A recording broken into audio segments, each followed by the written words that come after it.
Welcome back to season 6, everybody.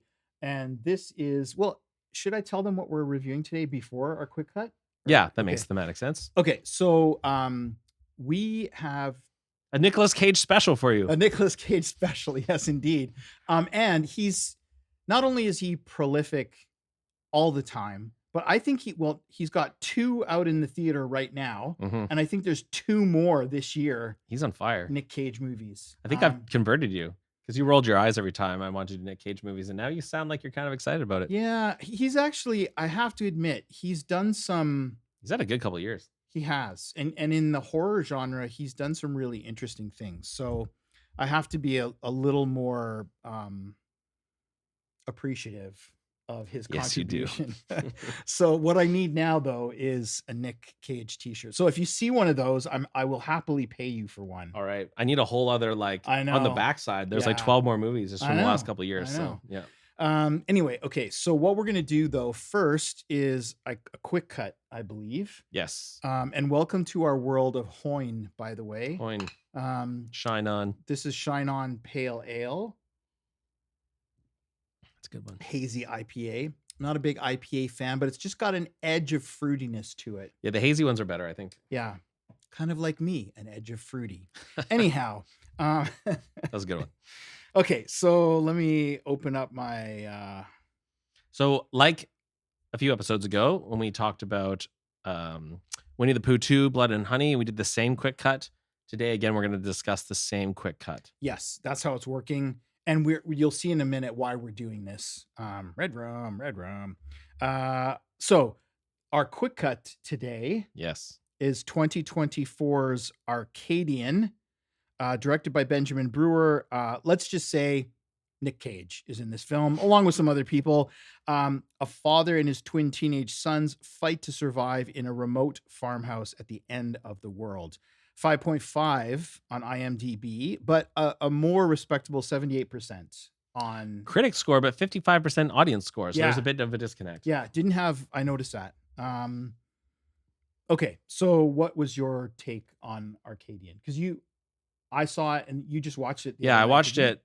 Well, yeah, interesting.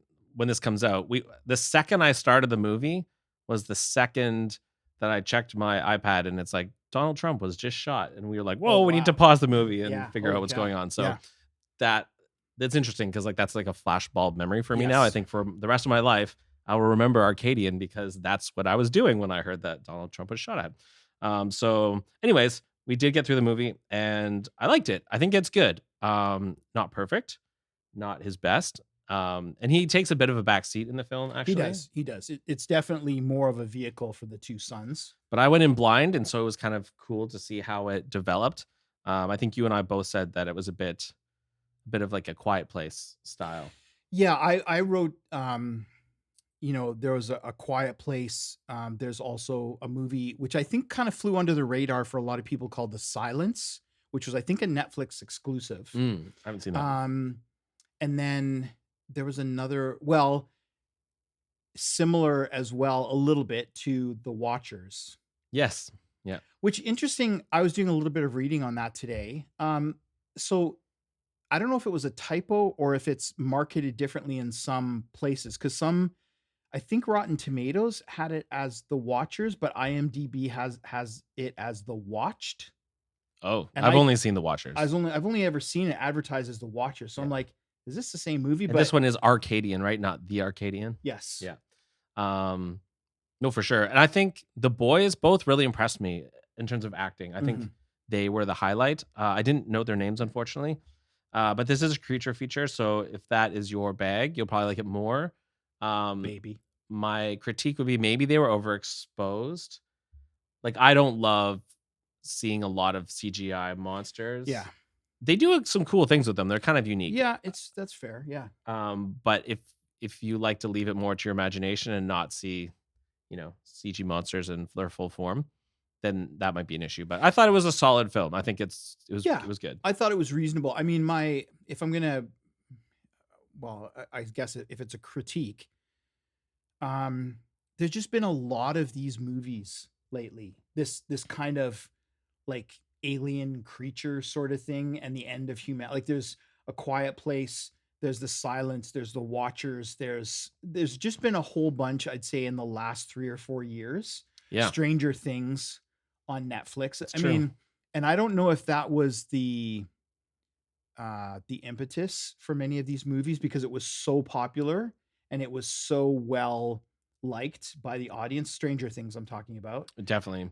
So I wonder if they thought, okay, well, I mean, I think it was popular partly because of the 1980s vibe, but maybe it was the creature as well. I don't know, In but 20 years, you can look back and analyze this time in history and figure out what it was about, yeah, what was totally. happening in the world that made all these post-apocalyptic creature features, Immigration. That's what it is. It's all immigration. or just the end of the world. So yeah, I think I would give a cautious recommend to Arcadian. It's not amazing. It has some like structural issues, and maybe it doesn't quite come together in the end. But ultimately, I enjoyed it, and I thought it was more good Yeah, than bad. yeah. Me too. Me too. All right, Um, but don't go in for Nicolas Cage because he has a pretty minor part of yeah, it. it's limited.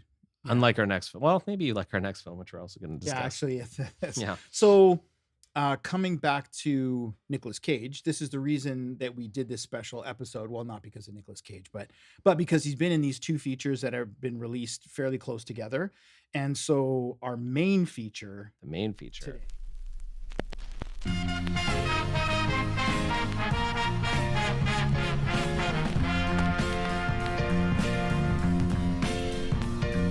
If you probably guessed by now, if Yeah, we're talking if- about a big Nicolas Cage film in 2024, what could it be? Yeah, it's It's Longlegs. it's Longlegs, 2024.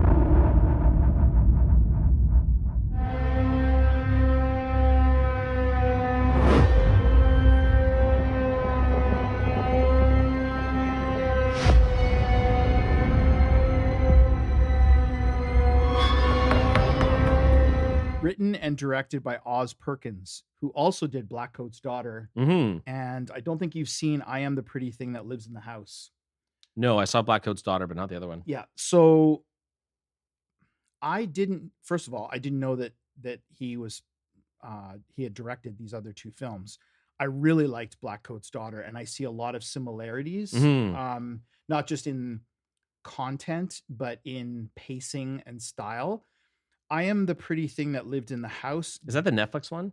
It's on Netflix. Yeah, I've almost watched that a few times. It didn't grab me in the same way that Blackcoat's Daughter did, but stylistically, I see similarities. Like it's a fairly slow burn. Mhm. And it would be interesting to see what you think later, but I definitely think Perkins not only is a bit of a slow burn kind of director, but he also has what am I trying to say? A very interesting way of presenting the story. I don't think he's worried as much about plot, Yep. and he's More more about atmosphere. atmosphere. Yeah, for sure. For Blackcoat's Daughter, I mean, that would ring true. Yeah, and for the other one as well. Anyway, sorry, I interrupted myself. So sorry, self. So this is starring Micah Monroe, Nicolas Cage, and Blair Underwood, which I haven't seen for I don't know how long, years and years, because he was famous for TV. But IMDb 7.3, 87% critics, and 64% audience score. Interesting disconnect there. Indeed. Like many of the ones that we've watched where the Yes. critics recognize what's going on, but the audience is like, hey, what are you doing? Yeah. In pursuit of a serial killer, an FBI agent uncovers a series of occult clues that she must solve to end his terrifying killing spree. So we saw this in theaters together like did. a week ago. Yep. Yeah, I'm still grappling with this one. And it's of all the movies I've watched so far this year, it's the one I want to go back and watch again because it maybe wasn't quite what I was expecting. So Me I've too. really been trying to grapple with how I felt about it. And I feel like I won't really be able to make up my mind until I see it again. I actually wrote the same thing in my notes is this is worthy of a second watch to catch the nuances Yes. that I missed the first time, because I do think because I think when we came out of the theaters, my big question was Micah Monroe's performance. I wasn't sure how I felt about it. I wasn't sure how it came across. But doing a little bit of listening to other reviews and doing a little bit of reading, and I kind of think I figured out why it didn't settle with me right away, but that's why I want to go back and rewatch it. That's interesting because I thought her performance was really good. I actually was a bit conflicted about Nicolas Cage of all people. Yeah, interesting, because I actually thought I didn't think she wasn't good. I just wasn't sure how to take her performance. Okay. There were things that niggled me about it, and I About hadn't her performance or about like the character? well, how she portrays the Okay. character, Yeah. right? And I felt I actually liked, and there's no spoilers yet. We'll talk about Nicolas Cage. Yeah, we'll definitely do spoiler free for the first half and we'll let you Yeah, know when we talk about I spoilers. liked yeah, I liked his performance, and I liked the fact that that's all I'm gonna say. I liked his Okay. performance. Yeah, I liked his performance 90% of the time. Yeah, yeah, fair. There was 10% of the time where it seems so over the top that I started seeing Nicolas Cage rather than seeing Longlegs. Oh, interesting. Where I was like, Even with the "Oh, that's prosthetics and the makeup and stuff. well, just like this is so Nicolas Cage over the top." Like it just kind of like I wish he just dialed it down a little bit. Mostly it was really effective. But Yes. there was just a couple of instances where I felt like it went a bit too over the top and I was just like, "Okay, this is like a very Nicolas Cage." I actually wrote in But he's terms unsettling. in terms of performances, I said Nicolas Cage with his usual over the top deliciousness. Yeah. Which it was mostly delicious, but there was Yes. just a couple of times where I felt like, "Oh yeah, that's Nicolas Cage." Just a quick shout out, speaking of delicious, to um, Garen Music on Instagram, where his tagline is "Follow me, I'm delicious." Anyway, I like your stuff, Garen. So hopefully you can subscribe and watch our stuff. Anyway, so okay, so performances. I just before we start, I Yes. want to applaud this movie for the marketing because I've been super frustrated watching trailers and having everything revealed and explained. Yeah. And the marketing for this was very appreciated because they don't even really show Nicolas No. Cage in any of the trailers. So I wasn't even sure 100% who Nicolas Cage was Right. going into the film. So that's awesome. I think at this point everyone kind of knows what's up with this, but in an age where every trailer has to Oh, basically give yeah. everything about the film away, I really appreciate that. I actually saw a couple trailers for this and still felt like I had the flavor and I was excited to see it, but they didn't give it away. I loved in the trailer how yeah, not only do we not see Nicolas Cage, but they actually tease him because there's a scene where he's in a store and he's almost doing like a peekaboo Yes. thing, but they don't show that in the commercial. When you come around to see the face of the person, it Yeah. stops. And it's like it's such an easy thing to do Yeah. to say to your audience, "Hey, I respect you and I don't want to ruin this Yes. for you." And I was more intrigued that they didn't show Nicolas Cage in Yes. any of the trailers, but I knew he was in it. So I want to go see it. Like, okay, like what is he doing in this Mhm. film? Whereas if they had just shown all the big moments that Nicolas Cage has in the film in the trailer, then it's just like, okay, well, I mean, it's different. I believe it's different for a movie like Terrifier, with 2 and 3. Like, you know who Art the Clown oh, is. for sure. Yeah. You know what he's up to. So it doesn't matter if you show me some I know I'm in for a gruesome, gore fest. Yeah. And that's fine. But when you've got a one-off character for now, because I think they left room for it to go somewhere at the end, I just think, yeah, don't tell us anything. Just be as enigmatic as you can be. Yeah. Because Annabelle kind of ruins the movie. Yeah. Trap, which we won't say, but it gives away big things in the Totally. trailer. Totally. And I've mostly just stopped trying to watch trailers and just going blind. So I appreciated this film that way. But then I guess because I wasn't really watching trailers or didn't quite know what to expect, I expected a bit more of a horror movie. And Is it- again, this is kind of like Silence of the Lambs or like Seven, where it's a very strong procedural. But aren't those horror films? I do think it's a horror film, though. Actually, weren't you arguing the opposite side of that last time? Although it's funny, yeah, because I think for Maxine, I said it wasn't. So in this case, I do feel like it is a horror film, but it was lighter on the horror, especially like this is the scariest movie of all time. Okay, so that's going to be my only niggle about the I think they didn't do themselves any favors with the PR. Mm-hmm. And I'm not the first person to say this. Don't give me that kind of hype. Yeah, Don't tell agreed. me it's the scariest movie since X, like fill in the blank. Don't tell me that it's, going to do this for me or it's going to change my life forever. What just show me the damn movie. Better to over deliver and under promise 100%. than the other way around. 100%. Yeah. And I just feel like that was I really appreciated how they held back on the visuals, but the PR hype around the film and I've heard other reviewers and critics say this. I mean, they didn't do themselves any favors because you completely raise the bar for people's expectations, and then they get angry when you don't deliver those. Yeah. And I think that that may have accounted for both of our uncertainty about how we feel about this film coming out of it. Because if I had gone in thinking, okay, this is a sort of a drama thriller procedural, I probably wouldn't have had other expectations. I kind of know what that looks like. Yeah. And I know what I feel a horror film looks like for me. So now when you go in there, you're like, okay, but did this meet those expectations? You told me it was going to be the scariest film ever. Yeah. Um, Which I've kind of trained myself not to believe yeah, those things. yeah, for sure. But yeah, I think subconsciously it still kind of rings around.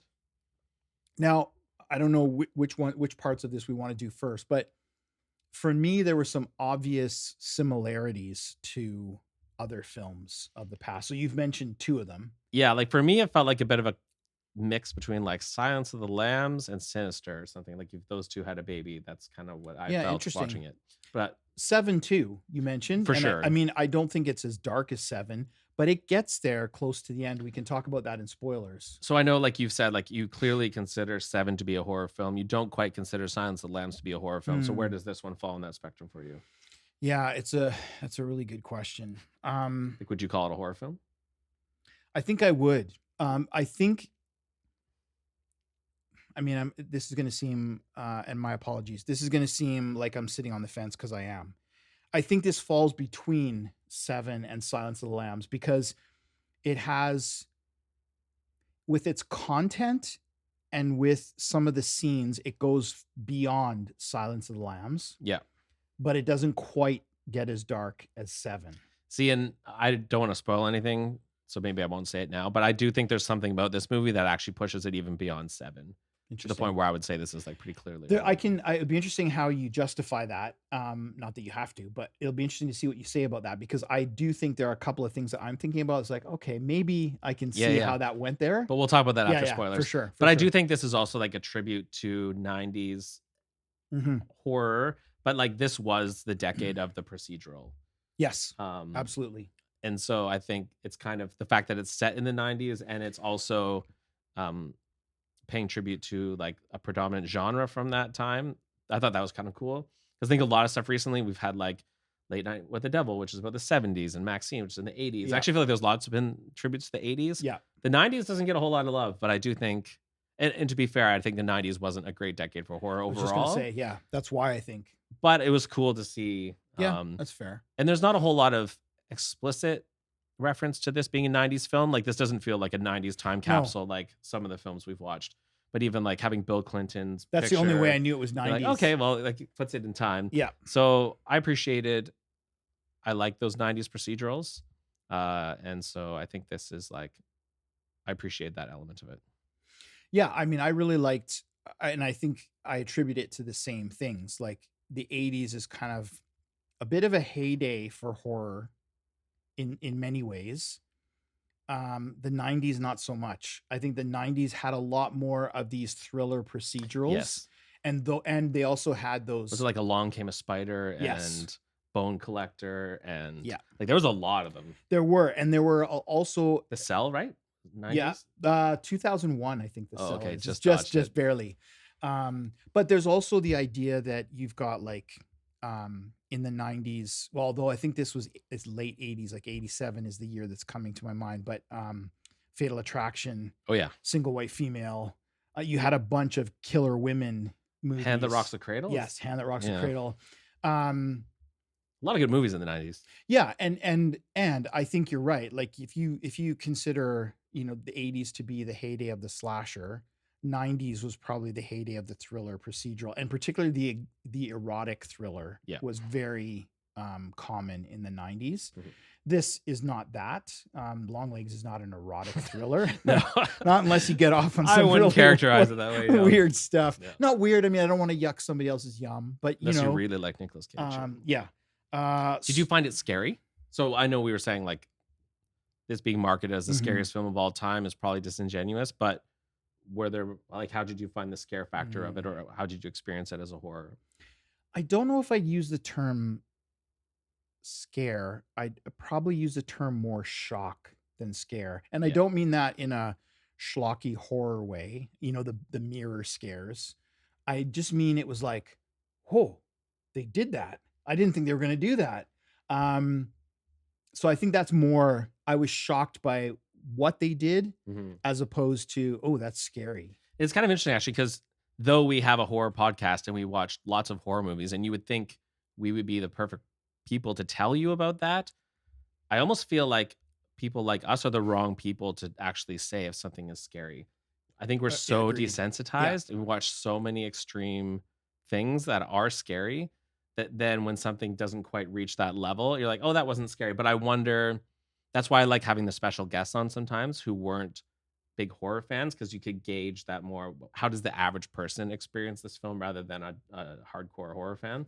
Because I didn't find it very scary at all. No. But I've heard people say they found it very scary. So I'm curious to see if, for your average film goer, if they found it terrifying, even though I didn't personally.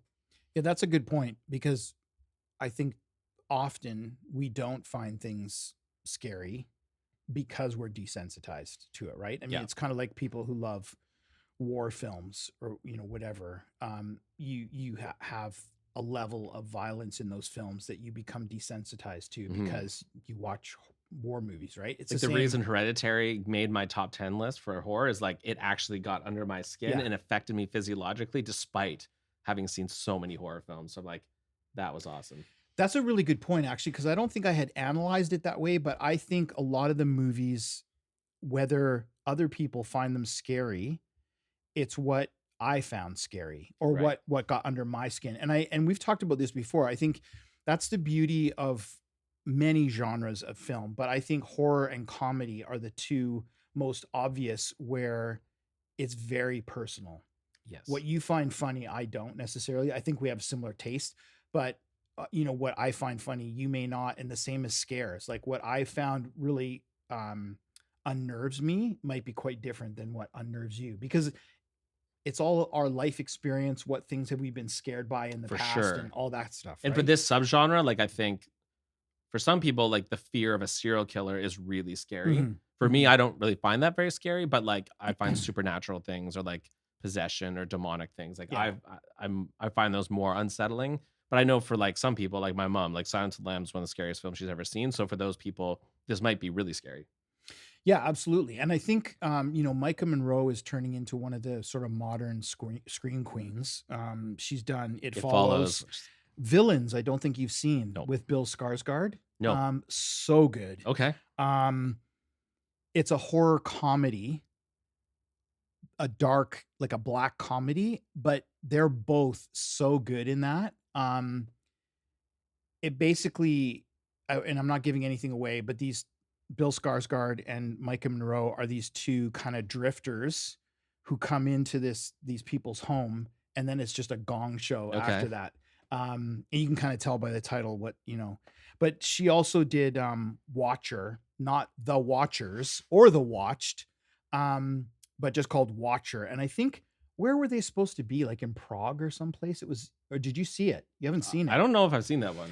Okay, so Micah Monroe goes to, and I'm pretty sure it's an Eastern European country, but I could be mistaken.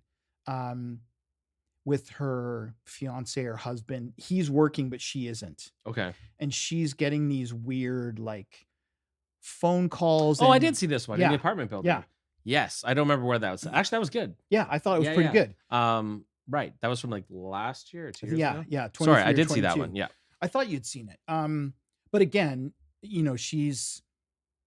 she's playing a certain kind of character. Mhm. And this one was definitely a departure. Like her performance wasn't the same as the other ones I'd No. seen. And I think what I think got me in her performance, or the thing that I was unsure about, was her uncertainty as a character. Right. Because she plays it very much like not just shy, but almost pathological and uncertain of herself. Yeah. And so when I, after the first watching, I'm like, okay, I'm not sure that I'm on board with what she did with the character. But thinking about it since we saw it and then wondering, yeah, you know what? I think I need another, because Yeah, it'll be hard for me to definitively come down on a lot of these issues Yeah, without watching it again. again, I yeah, don't for feel sure. comfortable, but I see what you're saying there because Because Joe, I did notice that. I think I liked it, but I know what you're saying. yeah, The pathological part. I'm like, yeah, and Jodie Foster plays. She's much more confident definitely. as a first-time FBI agent, Yeah, and I think Micah Monroe's character is probably more realistic and less Hollywood for sure. in the fact that Did she she's almost seem meek? yes, Yeah. she's meek and afraid and has good reason to be, Yeah. particularly as the film goes along and things are revealed about her past. And you go, okay, yeah, there's a reason to be uncertain, unsure, Mhm. even afraid. Um, so yeah, I think I'm in agreement with you that I think on second watch things will maybe clarify a little bit for me and the dust will settle a little bit. Actually, to speak to what we were talking about it being scary, and this maybe answers my question. I was listening to the Q podcast on Mhm. CBC, and they interviewed Oz Perkins. And I guess one thing they were saying, reporting, is that people were checking their Apple Watches during the film repeatedly, and the guy's like, "Why is everyone on their Apple Watch?" But it's because their heart rates, like their Oh, watches, were telling them to like calm down or like go. Like, interesting. we're noticing everyone's heart rates are going up. So I guess that That's does speak to people fascinating. found it kind of Yeah. creepy. He's like, Oz Perkins was like, "Oh yeah, The Exorcist people were like vomiting in the aisles and stuff because they were so scared, but my film made people's Apple Watches go off," which is kind of funny. So, anyways, maybe that Um, answers the question. I guess it was scary for some people. yeah. Well, what was the 131 beats per minute for Sinister? Yeah, yeah. So I don't know that it matched that in that scene. I don't think so. I There's would maybe doubt it. one or two Yeah. scenes. Yeah. So I liked it, Yeah, I liked it. but I want to watch it again. Yeah, I mean, I wasn't as confident that I liked it coming out of the theater, Yeah. but in hindsight and thinking about it in the last week or so, it's like, yeah, that was a good film. And now I need to go back and it'll probably be multiple rewatches for me. Because I think when the credits rolled, I was like, I don't know if I like that or not.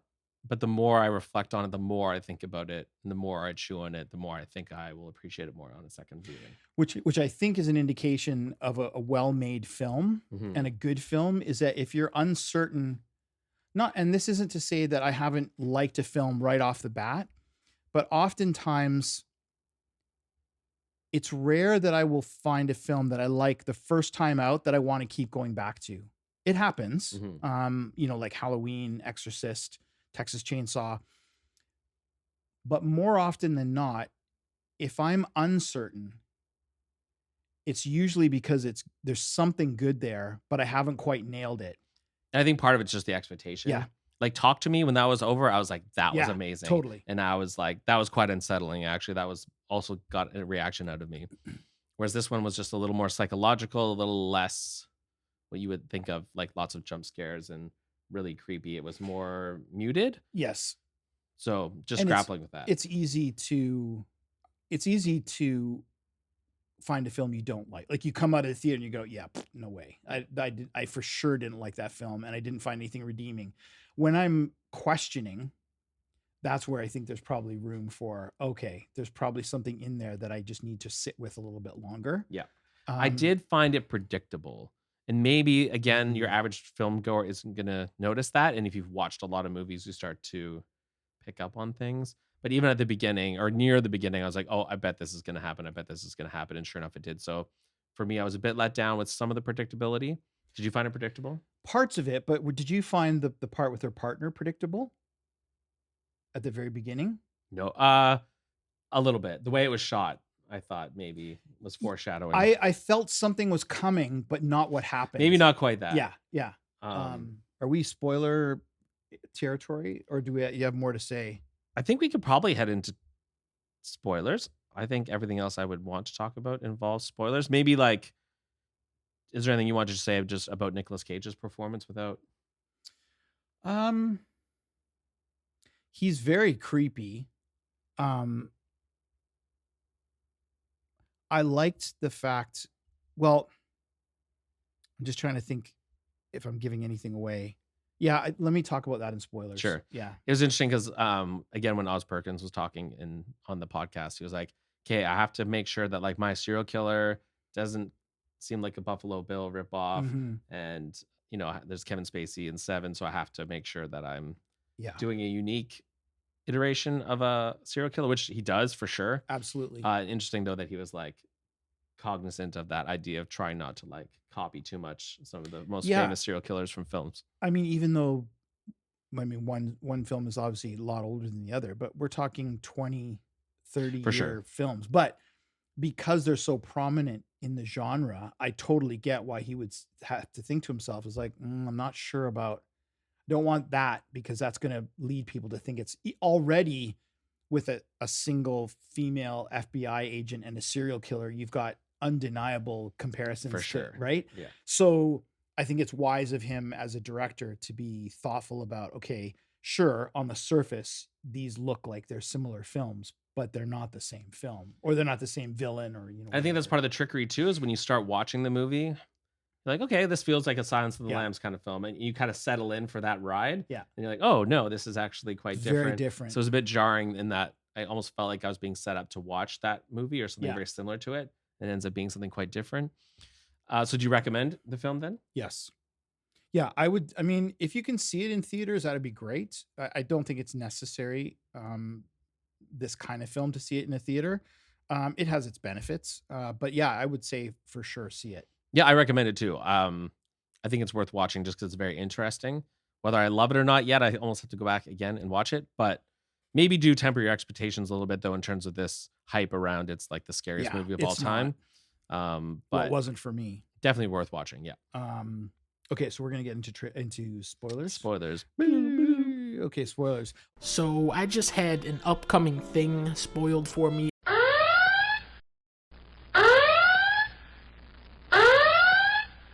Okay, so let me come back to your Nicolas Cage question. Spoiler section. Okay, so first of all, I like what they did with the makeup or prosthetics or Yep. whatever.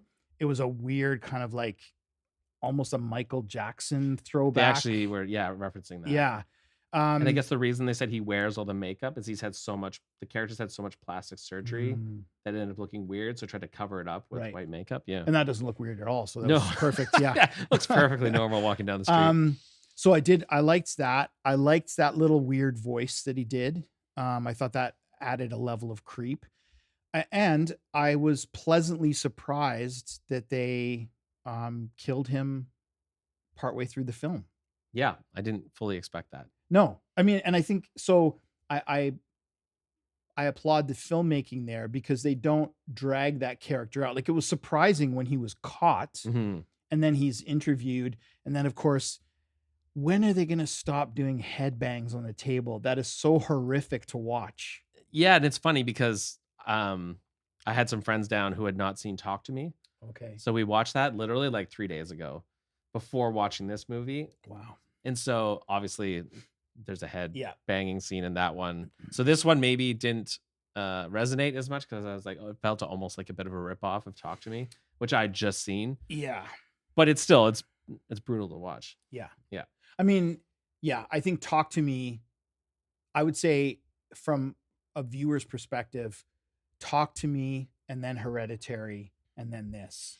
Exactly. Because Talk to Me, I remember being viscerally disturbed. That was, yeah. It was, and I saw it in theaters, so it was like loud and like in your face or whatever. So given Hereditary had done it and given Yeah. that maybe they're paying homage to those films Yeah. a little bit, but I would have preferred them to maybe do something else because I felt a bit like, okay, Yeah. it's been done before.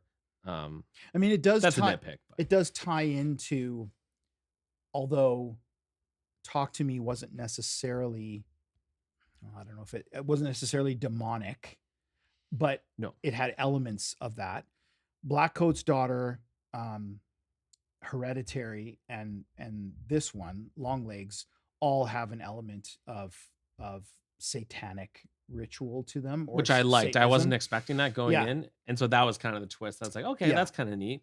I also appreciate the restraint that they used in showing Nicolas Cage at different times because Absolutely. many times in the shot, they'll just show like the bottom half of his face or they'll show him from like a different angle. Yes. He was very underexposed for most of the film. Yeah, until the interview scene. which is very effective because then you get to see him Yes. in full for the first time, and you're like, okay, But there's the other thing that we didn't mention in the opening comments was there's also some real wry humor in this one. yes, Like when you don't get to see Nicolas Cage's character really, but he walks into this store or something, and the young woman, the Yeah. clerk, she's like, "Dad, that creepy guy's here again," and like just little bits like that, just to kind of relieve the yes, tension, because although they weren't necessarily building tension there's tension just in having Nicolas Cage's character on screen. for sure. And actually, this So film does have a bit more of a consistent, kind of dialed down, but a consistent level of tension that actually doesn't get broken very often. yeah, absolutely. Usually you're used to that kind of ebb and flow. And in this case, it's kind of always there and it's a bit unnerving, but it never really goes away. So I thought maybe that was part of the unsettling experience of watching it as well. And it just dawned on me when you said that. I wonder if that's part of my uncertainty about Micah Monroe's character, because I think how she portrays that character is part of the reason that tension is always there. Because I don't recall her cracking any jokes or No. having any moments of levity. Like it's serious the whole time, pretty much. There's implied comedy, like when the young girl asks her for to come to her birthday, Oh, yes, yes. and she's for sure, she doesn't want to go, Yeah. but she goes, "I'll be there." Yeah, Like that's true. That's true. there's just those deadpan. There's a few of those lines that she delivers, Mhm. and for sure, her character is not meant to be humorous. It's the context of the situation that makes it funny. For sure. For sure. How I think her delivery is not meant to be overtly funny.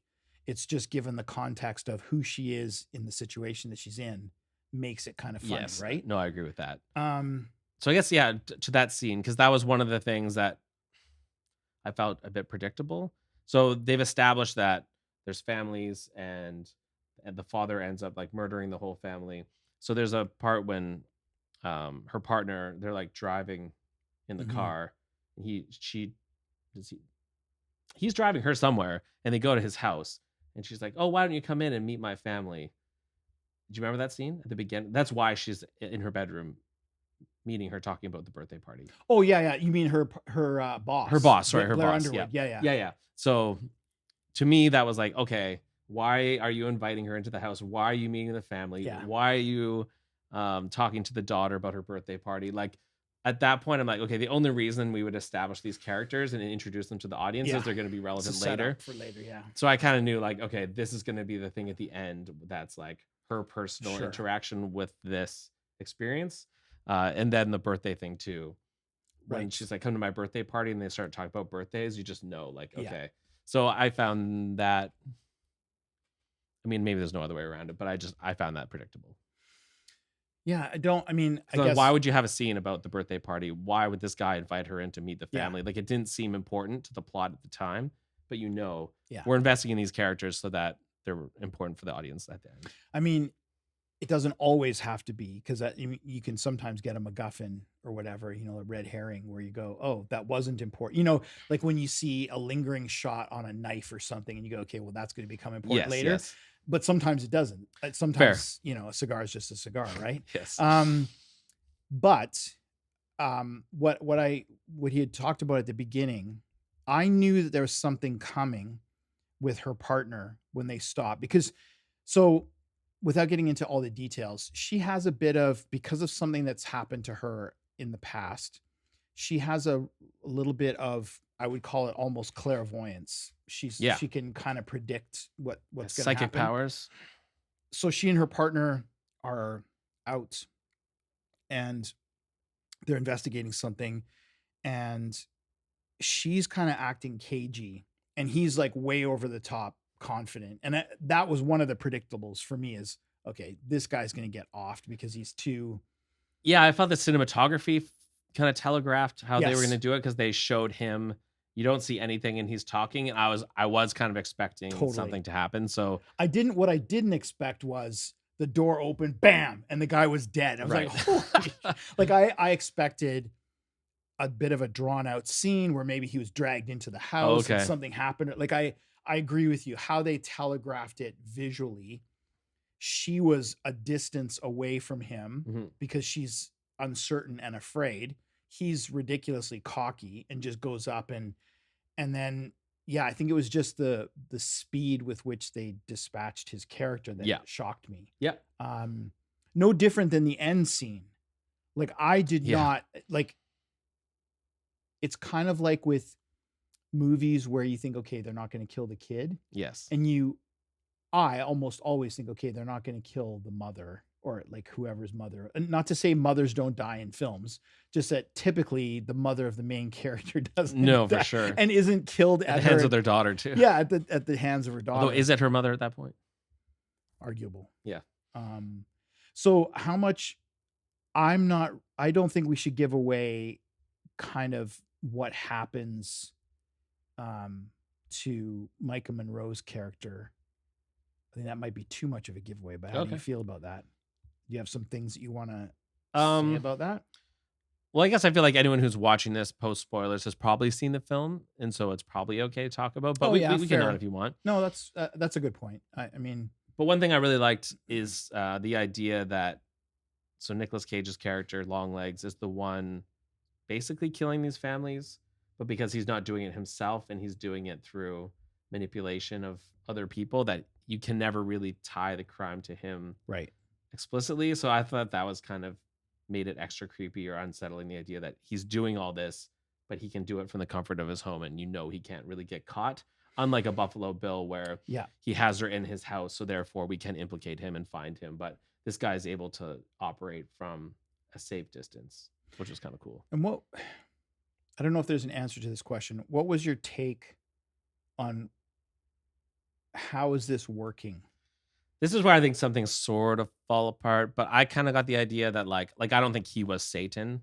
No. I think he was being used by Satan to do evil things, kind of like the mother ended up being used. So he was almost like a puppet. I know they reference Revelation. Yeah. And the line they not have Revelations, which was funny that they did that. But there was like the dragon, which is Satan, and then there's like the sea god and the earth one or whatever. So I heard some people hypothesize that like Longlegs was like the serpent, the sea serpent, and the mother was maybe like the earth one. But it wasn't. But it's Satan pulling all the strings from wherever.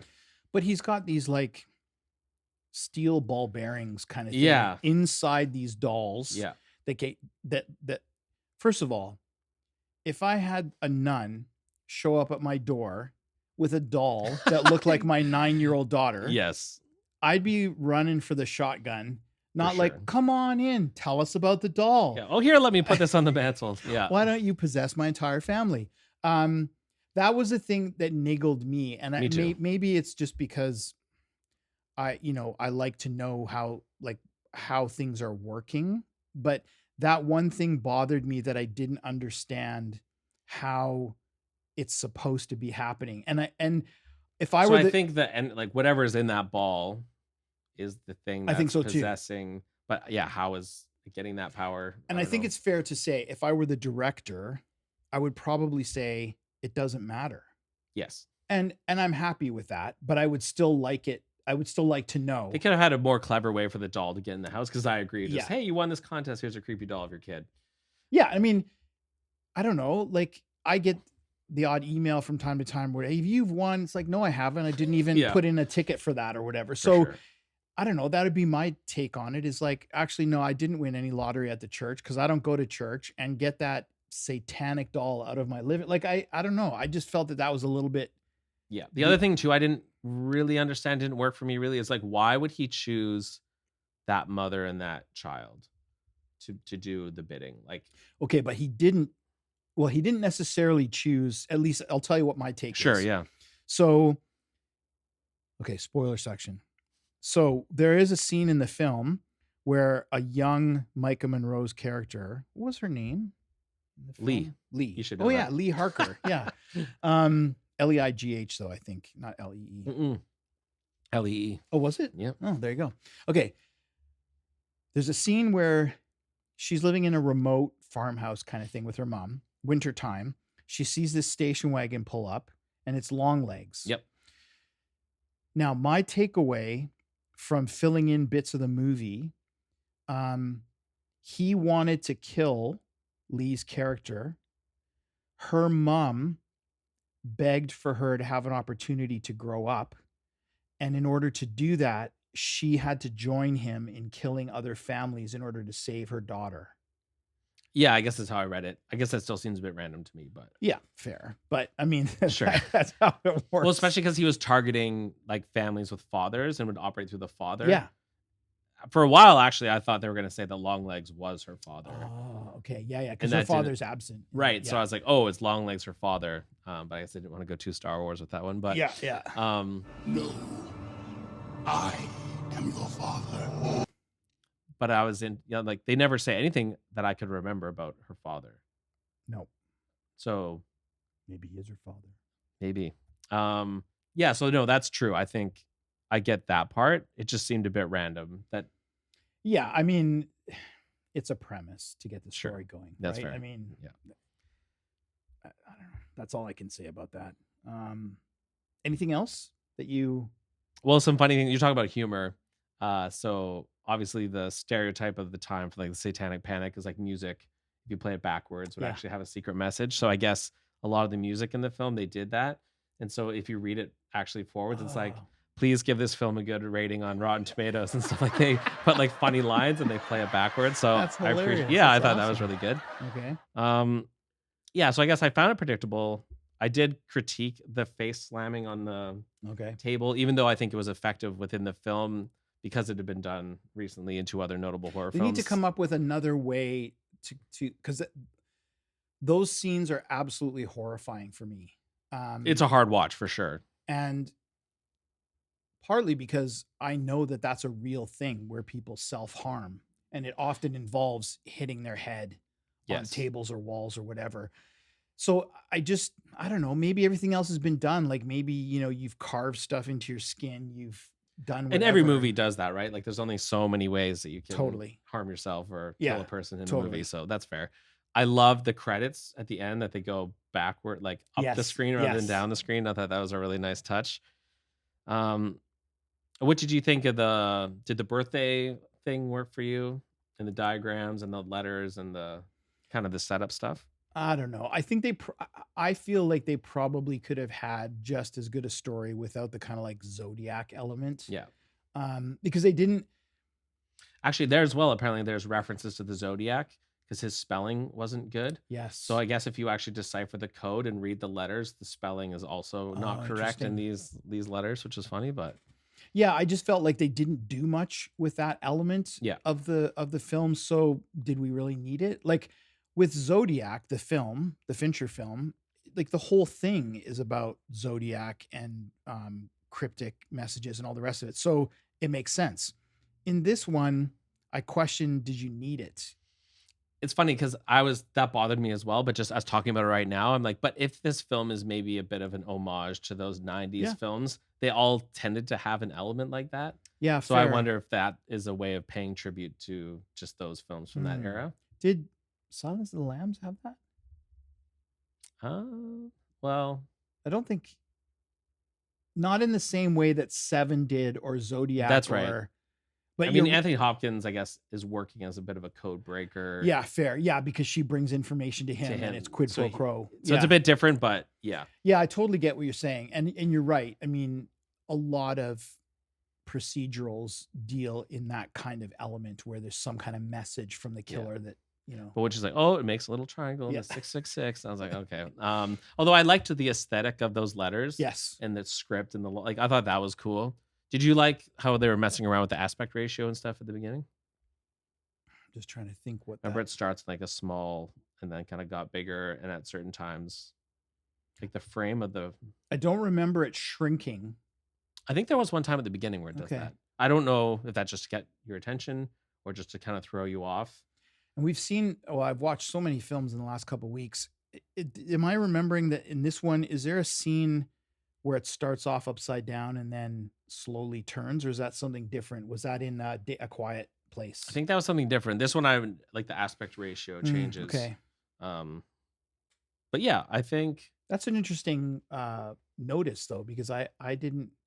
it's at like the very beginning. Okay, maybe I was looking for other things, but And maybe that was to show as like almost like 8mm mm, almost because it's Interesting. from it was from her when she was a kid. So I don't know if they were trying to distinguish Right, between like the right. different decades.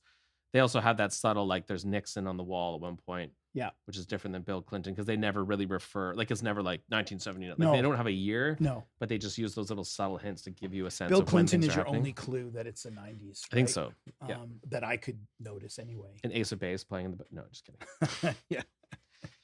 And so yeah, there were a couple points where I thought Nicolas Cage just went a bit too over the top. You didn't find that, or did you find that?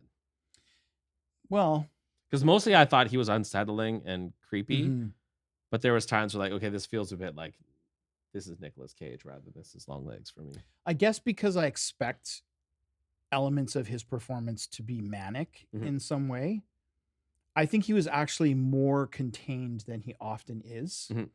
So I didn't notice. I mean, there were times when he went a little bit over the top, but I just figured that was considering the character he's playing and the fact that he's Nicolas Cage. Yep. It didn't seem surprising. So his performance worked for you. You liked it? Yeah, I think so. Yeah. And the fact that they didn't draw it out and they killed him off earlier in the film, like not till the bitter end. Mhm. And so, yeah, I think it worked. So someone had told me that like Nicolas Cage was not going to keep making movies. And I think they may have misheard that because what I had read is he said he is never going to play a serial killer again. That he doesn't Mm. like violence, that he felt uncomfortable doing this role, and that like he didn't want to do that again. Wow, that's so interesting coming like some of the shit he's done in his films has been like think about Mandy, the violence in that film. How is that different? Maybe he's the good guy though. Well, okay, but I know. I don't know. that Yeah, just that's seem- true. I mean, That did surprise me. yeah, But maybe for him, if he's trying to get in like the headspace of a serial killer, Yeah. then maybe he found that too disturbing. But I thought that was interesting that he's like, I guess that rules out him like doing a prequel or a sequel or anything. But yeah. Yeah, that is unfortunate. I mean, I guess with that much makeup and prosthetic, you could probably get somebody who looked close enough. they But might not be able to like They do it. might not be able to do the performance, but the look you could probably get with a different actor. Yeah. Yeah, that's interesting. Yeah, because I think about a lot of the films he's done some David Lynch films. He's an interesting guy. Wild at Heart, Yes, Wild at Heart. no fire, No Sorry. fire and no highway. No Wild But- at Heart. But you know why I'm thinking the highway? Because the promo, the poster for the film is Nicolas Cage and Laura Dern. Laura Dern. They're on the cover with a There's a car there. there's a car there Yes. and they're on a highway. Yes. So anyway, it's got nothing to do with highways. Okay. Anything else before we wrap up on this one? No, I just think it's an interesting film. I'm excited to go back and watch it. Of all the movies I've seen this year, that's the one I'm like, as soon as that movie's available for streaming, I'm gonna watch it again. Yeah, absolutely. And I'd be curious also to talk to some people who aren't horror fans who watch it. So I said to my parents, like, oh, do you want to watch this film when it comes out? So I'm curious to get a read on how a non-horror fan would experience that movie. Because I think it's mostly pretty accessible because it's a procedural. And if you compare it to something like Silence of the Lambs, I think most people would be interested in watching that. And Sarah's not going to sit with you and watch it, do you think? No. No. Okay. No. But I think I could get some people to watch this one. So We should get Maddie to come back and tell us. That's about true, this yeah. serial killer. that would be good. Okay. So yeah, Longlegs. Let us know what you thought of it. If you liked it, if you thought Nicolas Cage was too over the top, or if he was just right. But yeah, I think that's it. That's it. 2 thumbs up, 2 recommended. Go see it, stream it, do whatever you need to do. Yeah. Thanks for watching, and We'll see you in the aisles.